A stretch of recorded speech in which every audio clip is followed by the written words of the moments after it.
नमस्कार, स्वागत है आपका जनता टीवी में। मैं हूं आपके साथ सचिन चौहान।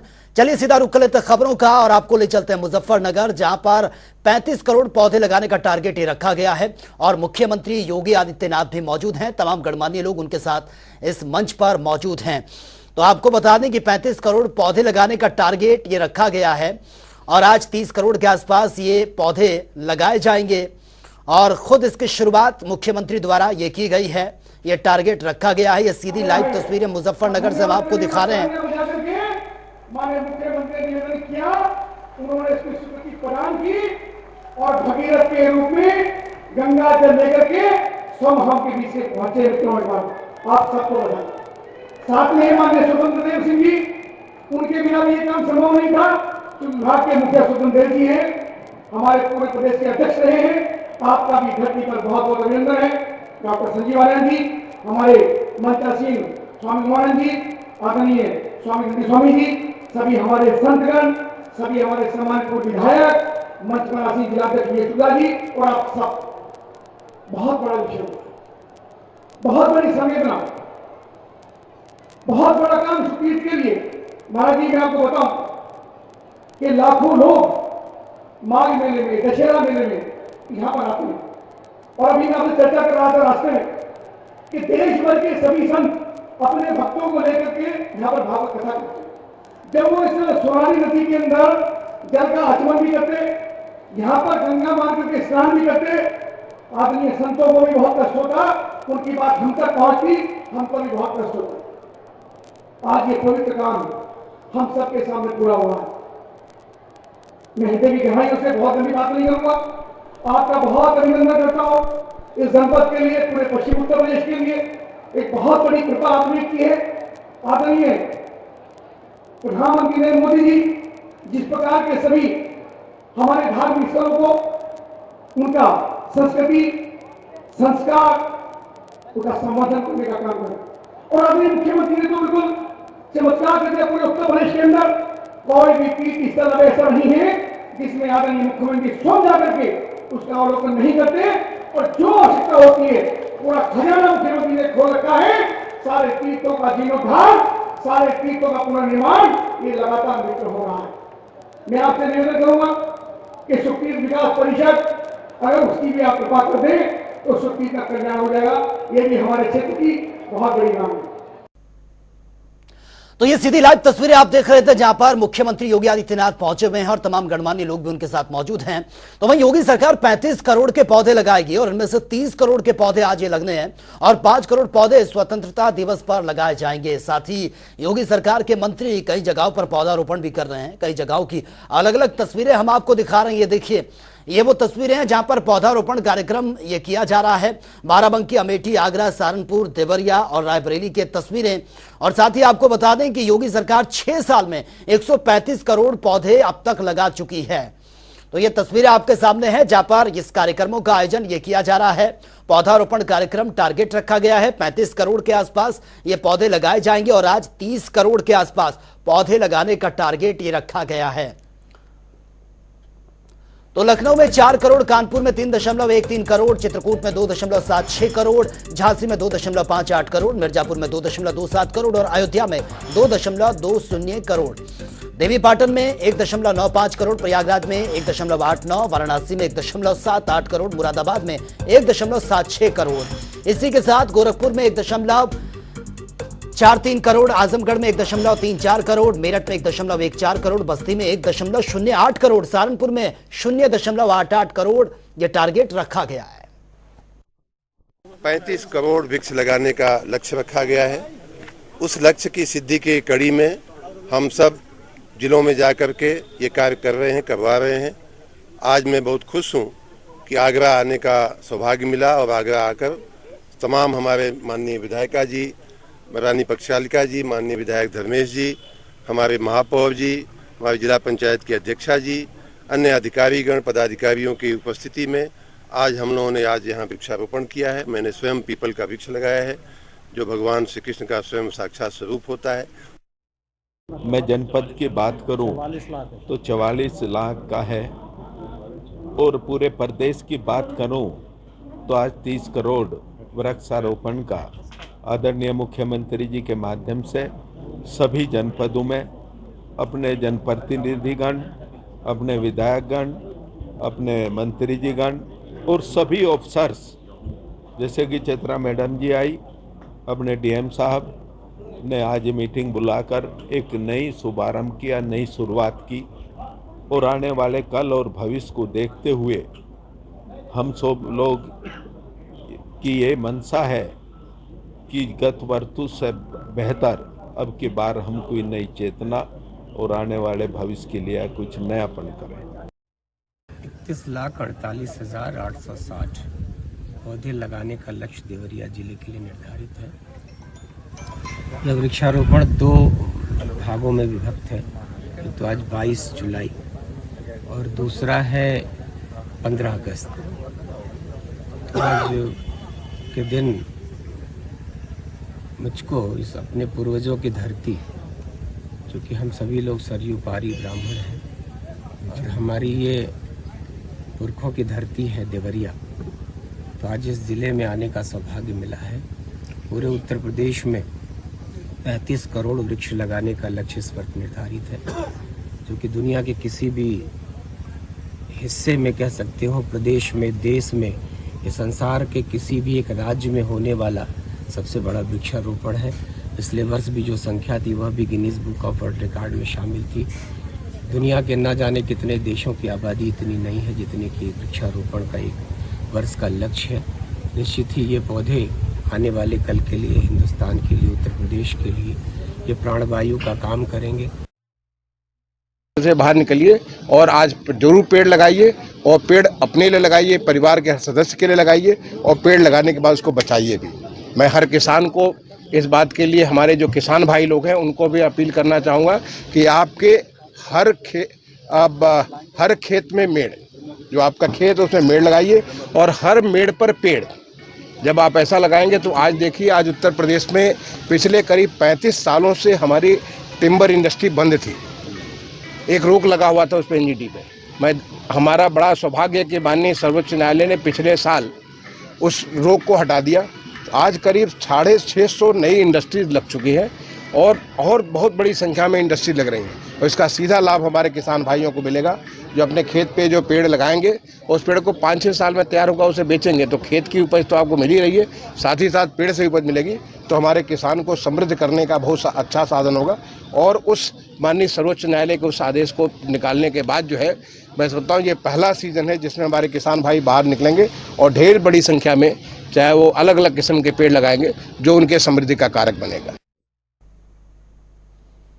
तो चलिए आगे बढ़ेंगे इस वक्त की बड़ी खबर के साथ, और ये बड़ी खबर बिजनौर से सामने आ रही है। बारिश से नदियों का जलस्तर बढ़ता जा रहा है और पानी में फंसी है रोडवेज की बस में 3 दर्जन यात्री ये बताए जा रहे हैं। यात्रियों को बचाने के लिए रेस्क्यू भी जारी है।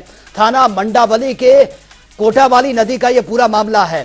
तो पानी में 3 दर्जन के आसपास यात्री बताए जा रहे हैं जो फंसे हुए हैं बस में।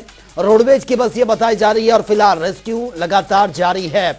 तो लगातार बारिश जो है उसके बाद से नुकसान की खबरें भी सामने आ रही हैं। तो ये तस्वीर आपके सामने देखिए, इस वक्त नदी नाले उफान पर है। आलम यह है कि लोग जान जोखिम में डालकर सफर करने को मजबूर हैं। रोडवेज की यह बस, जिसमें बताया जा रहा है कि लगभग 3 दर्जन के आसपास इसमें यात्री, और इनको रेस्क्यू करने की जद्दोजहद जारी है। और क्रेन से इस बस को ये खींचा जा रहा है। ये क्रेन यहां पर मंगाई गई, और इस क्रेन के माध्यम से, इस क्रेन के जरिए इस बस को खींचा जा रहा है। और इसी बस में 3 दर्जन के आसपास यात्री हैं। दरअसल जो ऐसे रास्ते जहां पर कभी भी पानी आ सकता है, ऐसे रास्तों पर भी अगर देखा जाए तो इस वक्त बरसात में लोग जान जोखिम में डालकर ऐसे रास्तों से भी सफर कर रहे हैं। दरअसल बहुत जगहों पर राफ्टे बने हुए हैं। आलम यह है कि बरसात के वक्त वहां पर पानी का लेवल जो है वो बढ़ जाता है, और उसी पानी को क्रॉस करते भी कई गाड़ियां आगे बढ़ जाती हैं। और अब ये देखिए, ये उसी का ही एक उदाहरण है कि यहां से जब ये बस जा रही थी तो पानी का लेवल इतना ज्यादा था कि बस बीच में ही रुक गई, ना आगे बढ़ सकी ना पीछे जा सकी। और इस बस में लगभग 3 दर्जन के आसपास इसमें यात्री बताए जा रहे हैं, जिनको रेस्क्यू करने का काम यहां पर किया जा रहा है। बार बार ये अपील की जाती है कि ऐसी जगहों से जाने से बचें, क्योंकि ये बहुत से शॉर्टकट रास्ते भी होते हैं जहां से ऐसी गाड़ियां जल्दी पहुंचने के चक्कर से आगे निकलती हैं। बहुत जगह ऐसे राफ्टे बने रहते हैं, लेकिन बरसात में ये किसी खतरे से कम नहीं है। और इसका ये उदाहरण आपके सामने है। ये बिजनौर से जो तस्वीर सामने आ रही है, ये देखिए, रोंगटे खड़े कर देने वाली। बड़े बड़े पत्थर इस पानी में बहकर आ रहे हैं, क्योंकि पहाड़ी राज्यों की अगर बात करें, इस वक्त उत्तराखंड, हिमाचल प्रदेश जो पहाड़ी राज्य हैं, वहां पर मूसलाधार बारिश हो रही है। और आलम यह है कि जब मूसलाधार बारिश होगी तो नदियों का जलस्तर बढ़ना लाजमी है, और नदी नाले इस वक्त तूफान पर हैं। तो यह तस्वीर आपके सामने है, पानी के बीचों बीच यह बस फंसी हुई है, और इसमें 3 दर्जन के आसपास इसमें यात्री जो बताए जा रहे हैं, उनको बचाने की जद्दोजहद भी जारी है। क्रेन यहां पर बुलाई गई।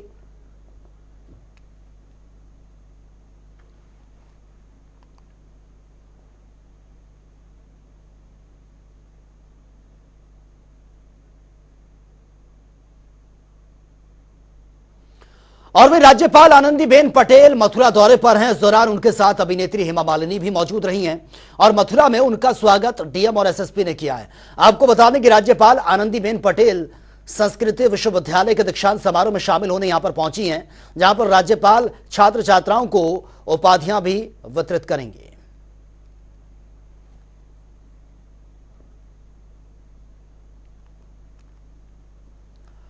तो चलिए आगे बढ़ेंगे इस वक्त की बड़ी खबर के साथ। और ये बड़ी खबर सामने आ रही है, ये बड़ी खबर आप तक पहुंचा रहे हैं लखनऊ से। ये बड़ी खबर है, लखनऊ के दौरे पर हैं बीएल संतोष। बीजेपी प्रदेश पदाधिकारियों से बातचीत करेंगे। फिलहाल जो बड़ी अपडेट इसमें सामने आ रही है, जिला पंचायत अध्यक्षों के साथ भी ये बैठक होनी है। तो लखनऊ दौरे पर हैं, और 2024 मिशन 2024 को लेकर ही ये बैठकों का दौर जारी है। और फिलहाल जो बड़ी अपडेट सामने आ रही है, बीजेपी प्रदेश पदाधिकारियों से बातचीत ये होनी है, और इसी के साथ ही जिला पंचायत अध्यक्षों के साथ भी ये बैठक होनी है। मिशन 2024 इस चुनाव की तैयारियों का फीडबैक भी लिया जाएगा कि किस तरह से ये काम जमीनी स्तर पर चल रहा है, क्या कुछ अब तक तैयारियां की गई हैं। और ज्यादा जानकारी के साथ संवाददाता अनूप कुमार इस वक्त हमारे साथ बने हुए हैं। अनूप, बीएल संतोष लखनऊ के दौरे पर हैं, और खबर यही है कि आज बैठकें होनी है, उनकी मीटिंग भी होगी। फिलहाल क्या कुछ लेटेस्ट जानकारी आपके पास? देखिए, भारतीय जनता पार्टी राष्ट्रीय अध्यक्ष बीएल संतोष लखनऊ पहुंच चुके हैं। उनका स्वागत के लिए भारतीय जनता पार्टी प्रदेश अध्यक्ष एयरपोर्ट पहुंचे थे। उनको पार्टी कार्यालय में जब पहुंचे, उसके बाद प्रदेश के सभी पदाधिकारियों के साथ बैठक शुरू हुई। बैठक में जो आगामी क्या कार्यक्रम पार्टी के द्वारा बनाए गए हैं, पिछले दिनों जिस तरीके से 1 महीने तक प्रधानमंत्री के 9 साल की सरकार पर क्या अभियान चलाए गए, किससे कितना पूरा हुआ, इन सब चीजों को जानकारी लेते हुए उसके बाद दूसरी बैठक सोशल मीडिया के जो पदाधिकारी हैं उनके साथ बैठक हुई है, क्योंकि आगामी चुनाव में सोशल मीडिया एक बड़ी भूमिका अदा करने वाला है। यही वजह है कि बीएल संतोष भी जो सोशल मीडिया के पदाधिकारी भाजपा के हैं उनसे बैठक करेंगे। उसके बाद उत्तर प्रदेश में आपको जो 2019 में लोकसभा चुनाव में 14 सीटें जो भारतीय जनता पार्टी हारी थी, उनके प्रभारियों को भी बुलाया गया इस बैठक में। बैठक उनके साथ अलग होगी कि आगामी जो 2024 का चुनाव है उसमें भारतीय जनता पार्टी का जो लक्ष्य है 80 में से 80 सीटें जीतने का, तो एक बार फिर से उन प्रभारियों को बुलाकर उन सीट की स्थिति भी को जानेंगे, और जो सरकार द्वारा या फिर संगठन द्वारा कार्यक्रम चल रहे हैं चुनावी, उनको किस तरीके से अमला जामा पहनाया जा रहा है, या फिर प्रदेश में कुछ और संगठनात्मक कार्यक्रमों की जरूरत है, इन सब चीजों को लेकर आज बीएल संतोष अलग अलग पदाधिकारियों के साथ बैठक कर रहे हैं। शाम को मुख्यमंत्री के साथ भी बैठक है। कुल मिलाकर अगर देखा जाए तो पूरे 2024 के चुनाव को देखते हुए पूरा आज सभी पदाधिकारियों के साथ बैठक है। बैठक में तमाम कामों को लेकर चर्चा और आगामी कामों की क्या रणनीति अपनाई गई है, किस तरीके से काम होंगे, जो अभियान चलाए जा रहे थे वो तक कहाँ तक पहुंचे, या फिर जो सांसद या विधायकों को एक काम दिया, जो अभियान का जिम्मे सौंपा गया था, वो कहाँ तक पहुंचा।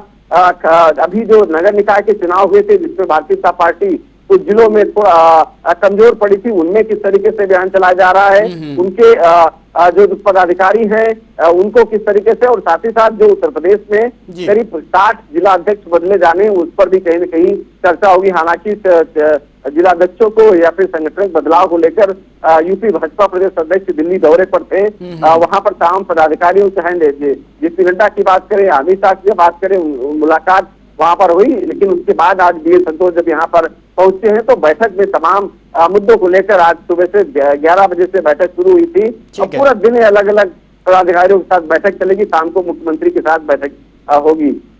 जी बिल्कुल अनूप कुमार, बैठकों का दौर यह चल रहा है। मिशन 2024 और 80 की 80 सीटों को साधने की कोशिश में बीजेपी जुटी हुई है। हालांकि जिन सीटों पर बीजेपी कमजोर है वहां को उन सीटों को लेकर किस तरह की स्ट्रैटेजी बीजेपी की रहने वाली है?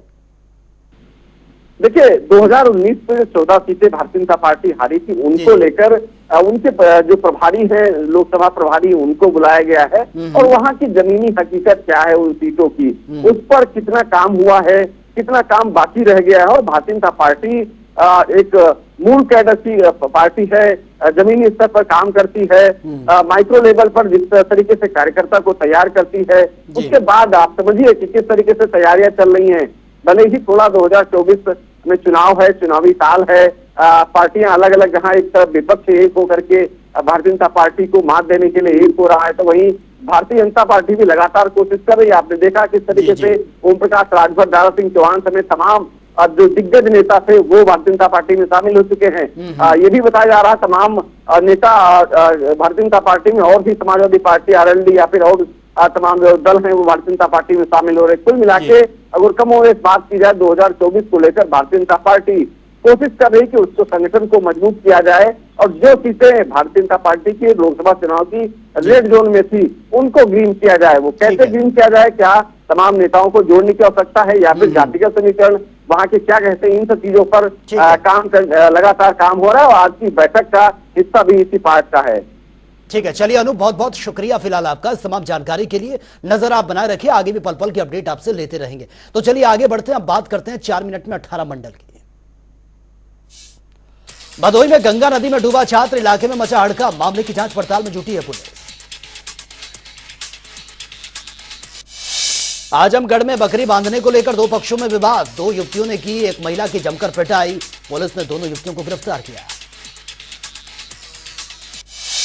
अलीगढ़ में सड़क हादसा, मोपेड सवार एक दंपत्ति को तेज रफ्तार रोडवेज ने रौंद दिया, मामले की जांच में जुटी है पुलिस। अमेठी में गुरु शिष्य का रिश्ता हुआ तार-तार, बच्चों ने शिक्षक पर लगाए गंभीर आरोप, पुलिस ने आरोपी शिक्षक को गिरफ्तार किया।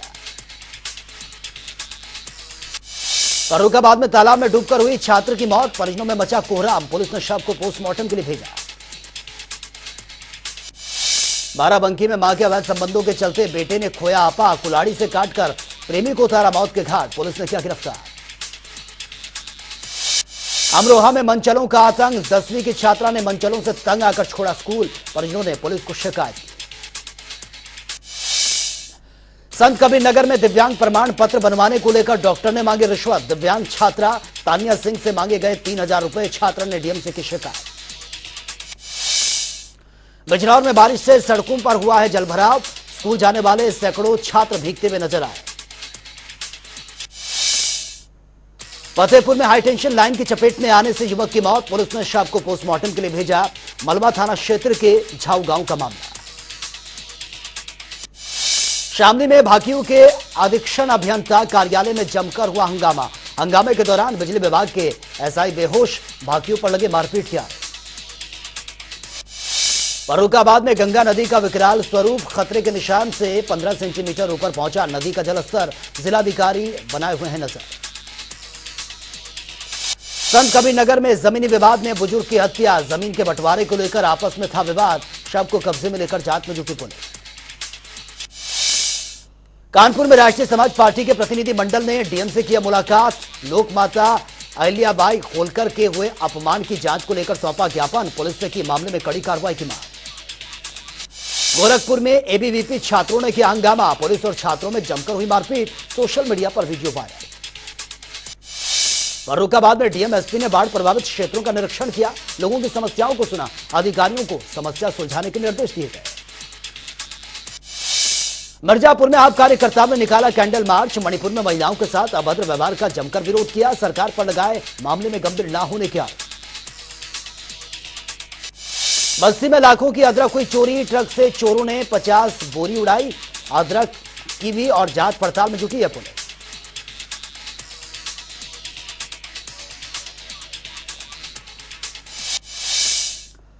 तो चलिए सीधा रुख कर लेते हैं मुजफ्फरनगर का, जहां पर मुख्यमंत्री योगी आदित्यनाथ क्या कुछ कह रहे हैं वो देख लेते हैं। हम सबके जीवन को सुख और समृद्धि में करने का कार्य जो पावन देवतुल्य नदी कर रही है, वह मां गंगा की धारा सुख तीव्र से होकर के बहेगी। यह हम सबके लिए अद्भुत क्षण है। भाइयों बहनों, आज जब एक और सुख तीव्र से मां गंगा की धारा फिर से आई है, ये क्षेत्र तो भागवत भूमि है। मैं भी आया यहां पर जब सुख तीर्थ के इस पावन आश्रम में, मैंने यहां मंदिर का दर्शन किया।